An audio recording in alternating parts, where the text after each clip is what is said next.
എല്ലാവർക്കും നമസ്കാരം. നമ്മൾ ഇന്ന് ഡിസ്കസ് ചെയ്യാൻ പോകുന്ന ടോപ്പിക്ക് പാവ്ലോയുടെ ക്ലാസിക്കൽ കണ്ടീഷനിങ് തിയറിയാണ്, പൗരാണിക അനുബന്ധ സിദ്ധാന്തം. ഈ ഒരു തിയറിയിൽ ലേണിംഗ് എന്ന് പറയുന്നതിനെ അല്ലെങ്കിൽ പഠനം എന്ന് പറയുന്നതിനെ സ്വഭാവ രൂപീകരണമായിട്ടാണ് കാണുന്നത്. അതിൽ നിന്ന് തന്നെ നമുക്ക് മനസ്സിലാക്കാം പാവ്ലോ എന്താണ് ബിഹേവിയറൽ സ്കൂൾ ഓഫ് സൈക്കോളജിയിൽ ഉൾപ്പെടുന്ന വ്യക്തിയായിരുന്നു. അതുപോലെ തന്നെ ഇദ്ദേഹം എന്താണ് ഒരു റഷ്യൻ സൈക്കോളജിസ്റ്റ് ആയിരുന്നു. അപ്പം ഇദ്ദേഹം കണ്ടീഷനിങ് എന്ന് പറയുന്ന ഒരു പ്രോസസ്സിനാണ് അല്ലെങ്കിൽ കണ്ടീഷനിങ് എന്ന് പറയുന്ന കാര്യത്തിന് ഇമ്പോർട്ടൻസ് കൊടുക്കുന്ന വ്യക്തിയായിരുന്നു ആര്? പാവ്ലോ. കണ്ടീഷനിങ് എന്ന് പറയുന്നത് എന്താണ്? പരുവപ്പെടുത്തൽ. അപ്പം അദ്ദേഹത്തിന്റെ ഈ പരുവപ്പെടുത്തൽ ആരിലാണ് നടത്തിയത്? പട്ടിയിലാണ്. അപ്പം ഈ ഒരു തിയറിയുടെ പരീക്ഷണം നടത്തിയത് എന്തിലാണ്? ഒരു പട്ടിയിലാണ്. അതുകൊണ്ട് തന്നെ എന്താണ് ഇതൊരു എസ് ടൈപ്പ് തിയറിയാണ്. എസ് ടൈപ്പ് മീൻസ് സ്റ്റിമുലസിന് പ്രാധാന്യം നൽകുന്ന ഒരു തിയറിയാണെന്ത്? പാവ്ലോയുടെ ക്ലാസിക്കൽ കണ്ടീഷനിങ് തിയറി എന്ന് പറയുന്നത്. സ്വഭാവത്തെ ഉണ്ടാക്കിയെടുക്കുക അല്ലെങ്കിൽ അതിനെ മാറ്റിയെടുത്തുകൊണ്ട്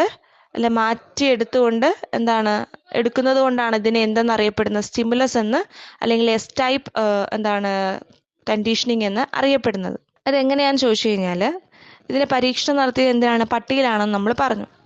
അപ്പം അതെങ്ങനെയാണെന്ന് വെച്ചാൽ പ്രത്യേകം തയ്യാറാക്കിയ ഒരു കൂടാണ്. ആ കൂട്ടിനുള്ളിലേക്ക് പട്ടിയെ കടത്തി വിടുന്നു. പട്ടിയുടെ വായിൽ നിന്നും വരുന്ന സലൈവയുടെ അളവ് അറിയാൻ വേണ്ടിയിട്ട് ഒരു സർജിക്കൽ ട്യൂബ് പട്ടിയുടെ ശരീരത്ത് ഘടിപ്പിച്ചിട്ടുണ്ട്.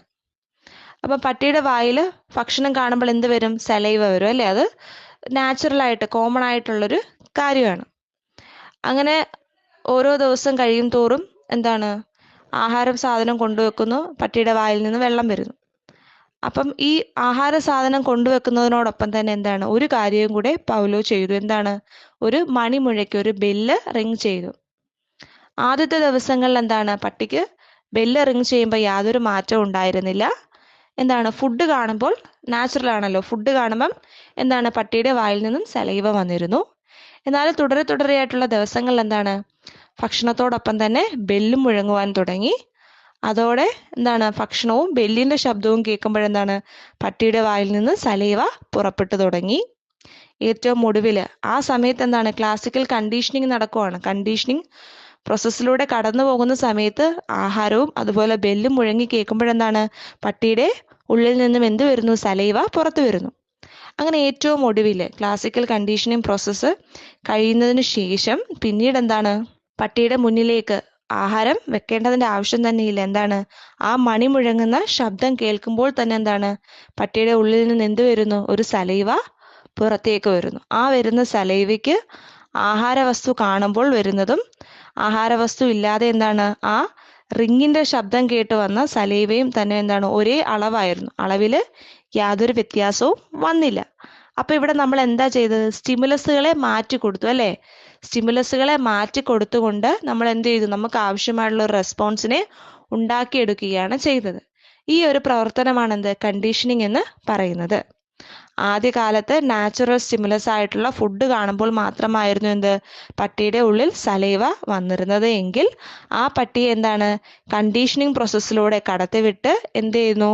ഏറ്റവും ഒടുവിൽ ആർട്ടിഫിഷ്യൽ ആയിട്ടുള്ള ബെല്ല് റിങ് ചെയ്യുമ്പോൾ തന്നെ ബെല്ല് റിങ് ചെയ്യുമ്പോഴും പട്ടിയുടെ ഉള്ളിൽ നിന്നും സലൈവ വരുന്ന രീതിയിലേക്ക് അതിനെ മാറ്റി. അപ്പൊ അവിടെ എന്താണ് നടന്നത്? സ്റ്റിമുലസുകളെ മാറ്റിക്കൊടുത്ത് പൗലോ ഉദ്ദേശിക്കുന്ന രീതിയിലുള്ള ഒരു റെസ്പോൺസ് ആ പട്ടിയിൽ ഉണ്ടാക്കിയെടുത്തു. അതുകൊണ്ട് തന്നെ അവിടെ എന്ത് നടന്നു നമുക്ക് പറയാം? കണ്ടീഷനിങ് നടന്നു എന്ന് നമുക്ക് പറയാനായിട്ട് സാധിക്കും. പാവ്ലോയുടെ തിയറിയുമായി ബന്ധപ്പെട്ട മറ്റൊരു കാര്യമുണ്ട്. നമ്മൾ പറഞ്ഞു ഇവിടെ സ്റ്റിമുലസ് ഉണ്ട്, നാച്ചുറൽ സ്റ്റിമുലസ് ഉണ്ട്, ആർട്ടിഫിഷ്യൽ സ്റ്റിമുലസ് ഉണ്ടെന്ന് പറഞ്ഞു. അപ്പൊ ഇതിനെ തന്നെ നമുക്ക് പല രീതിയിൽ പറയാം. Unconditional response, unconditional stimulus, conditioned response and conditioned stimulus. Unconditional response എന്ന് പറയുമ്പോൾ നൈസർഗിക പ്രതികരണമാണ്. യാതൊരു കണ്ടീഷനിങ് പ്രോസസ് ഒന്നും നടക്കാതെയുള്ള പ്രതികരണം. അതാണെന്ത്? ഫുഡ് കാണുമ്പോൾ പട്ടിയുടെ ഉള്ളിൽ നിന്നും സലൈവ വരുന്നു. ഇവിടെ അതിനു വേണ്ടിയിട്ട് യൂസ് ചെയ്യുന്ന നാച്ചുറൽ ആയിട്ടുള്ള സ്റ്റിമുലസ് ആണ് ഇത് ഫുഡ് എന്ന് പറയുന്നത്. രണ്ടാമത് കണ്ടീഷണൽ റെസ്പോൺസ് ആണ്. അത് കൃത്രിമ ചോദീകരണമാണ്. എന്ന് പറയുമ്പോൾ ബെല്ല് മുഴങ്ങുമ്പോൾ പട്ടിയുടെ ഉള്ളിൽ നിന്ന് സലൈവ വരുന്നു. ഇവിടെ റെസ്പോൺസ് എന്ന് പറയുന്നത് എന്താണ്? സലൈവ വരുന്നു. ഇവിടെ യൂസ് ചെയ്ത സ്റ്റിമുലസ് എന്താണ്? ബെല്ലാണ്, കൃത്രിമ ചോദകം. അപ്പം നാച്ചുറൽ സ്റ്റിമുലസിലൂടെ ഉണ്ടായിരുന്ന റെസ്പോൺസ് ആയിരുന്നു എന്ത്? പട്ടിക്ക് സ്വാഭാവികമായിട്ടും ആഹാരം കാണുമ്പോൾ എന്താണ്? പട്ടിയുടെ ഉള്ളിൽ നിന്നും സലൈവ പുറപ്പെടുന്നു. അത് ആഹാരം എന്ന് പറയുന്നത് നാച്ചുറൽ സ്റ്റിമുലസും അപ്പോൾ ഉണ്ടാവുന്ന റെസ്പോൺസ് എന്ന് പറയുന്നത് എന്താണ്? അല്ലെങ്കിൽ സലൈവ എന്ന് പറയുന്നത് റെസ്പോൺസും ആണ്. എന്നാൽ after the conditioning process artificial stimulus ആയിട്ട് ഇവിടെ വരുന്നത് എന്താണ്? ബെല്ലാണ്. ആ ആർട്ടിഫിഷ്യൽ സ്റ്റിമുലസിലൂടെ ഉണ്ടാകുന്ന റെസ്പോൺസ് ആണെന്ത്? പിന്നീട് സലൈവ എന്ന് പറയുന്നത്. ഇനി നമ്മൾ ഡിസ്കസ് ചെയ്യുന്നത് implications of classical conditioning theory. ഒന്നാമതായിട്ട് കുട്ടികളെ ഒരു കാര്യം പഠിപ്പിക്കാനായിട്ട് എന്താണ്? തുടർച്ചയായിട്ടുള്ള ഒരു പ്രവർത്തനത്തിലൂടെ കുട്ടികളെ പരുവപ്പെടുത്തിയെടുക്കാം. എക്സാമ്പിൾ പറയുകയാണെങ്കിൽ ക്ലാസ്സിലൊരു കുട്ടിയുടെ ഹാൻഡ് റൈറ്റിംഗ് തീരെ മോശമാണ്. അപ്പോൾ അവൻ്റെ ഹാൻഡ് റൈറ്റിംഗ് നല്ലതാക്കാൻ വേണ്ടിയിട്ട് ടീച്ചർ അവനോട് എന്താണ്? കോപ്പി ബുക്ക് യൂസ് ചെയ്യാനായിട്ട് പറയുന്നു. അപ്പോൾ കണ്ടിന്യൂസ് ആയിട്ട് കോപ്പി ബുക്ക് യൂസ് ചെയ്യുന്നതോട് കൂടിയിട്ട് എന്താണ്? ക്രമേണ ആ കുട്ടിയുടെ ഹാൻഡ് റൈറ്റിംഗ് എന്താണ്? ടീച്ചർ ഉദ്ദേശിക്കുന്ന രീതിയിൽ എന്താണ്? നല്ലതായി മാറും.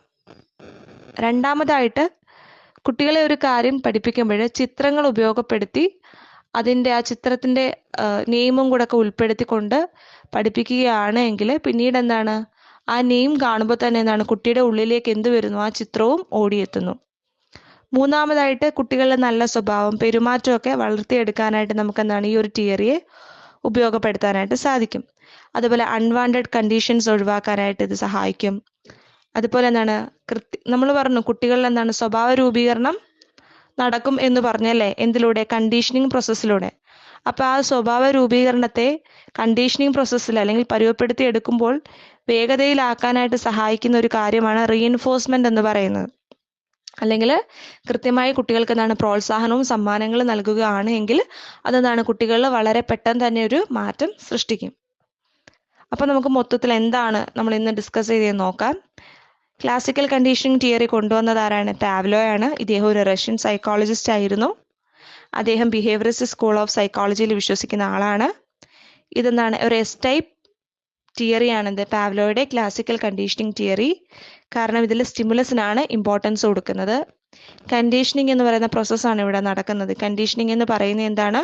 സ്റ്റിമുലസുകളെ മാറ്റി കൊടുത്തുകൊണ്ട് എന്താണ്? ഉദ്ദേശിക്കുന്ന റെസ്പോൺസിനെ ഉണ്ടാക്കിയെടുക്കുന്ന പ്രോസസ്സാണ് എന്ത്? കണ്ടീഷനിങ് എന്ന് പറയുന്നത്. അപ്പൊ ഈ ഒരു പരീക്ഷണം നടക്കുന്ന ആരിലാണ്? ഒരു പട്ടിയിലാണ് പരീക്ഷണം നടക്കുന്നത്. ഇത്രയും കാര്യങ്ങളാണ് നമ്മൾ ബേസിക് ആയിട്ട് പറഞ്ഞത്. Thank you.